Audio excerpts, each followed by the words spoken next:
शिरोडा मतदारसंघामुळे राज्यात निर्माण झालेल्या राजकीय परिस्थितीमुळे मतदार तर संभ्रमात आहेतच, मात्र राजकीय नेत्यांसमोरही अनेक पेच निर्माण झालेत।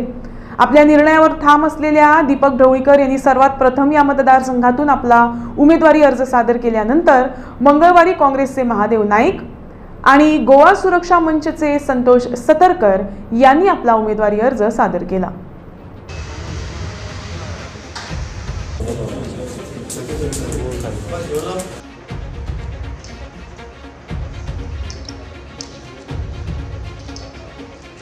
की जो विश्वासघात कार्यकर्त्याकडे झाला, काँग्रेस पक्षाकडे झाला, ताका बुद्ध शिकोवपाची, तांकां देख शिकोवपाचो एक अत्यंत सुवर्ण संधी शिरोडेच्या जनतेक आयिल्ली आसा। ते सरप्राईज तुमकां एक निकाल मेळटलो आनी त्या वेळार तुमी पळयात सेंट्रल गव्हर्मेंट आमचे येतले, स्टेट गव्हर्मेंट आमचो जातलो, तेन्ना लोकांक हे आसा पळय लोकांक त्रास जाल्यात सगळे ते त्रास आमी दूर करपाक पळयतले।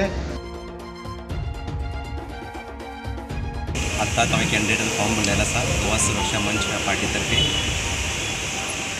आमी जेन्ना शिरोडेचो विचार करता तो पयलें आसतलें की शिरोडे जो आसा खूब मागास जाल्लो आसा, गेला म्हणजे जो डेवलपमेंट जाय आशिल्लो तो जावनासलो आनी आतां जे उमेदवार आसात जे बाकीचे पार्टीचे ते पयल्या लोकांक म्हाका हे फाटी लोक तिंगा नाकारतले आनी गोवा सुरक्षा मंच जे प्रमाणे आतां आपले तत्व घेवन वयता आनी हे तत्व आमी पार्टी कायम दवरतले आनी फाटी आमकां आशा आसा की आमी ह्या वेळार आमी 100% जिखतले।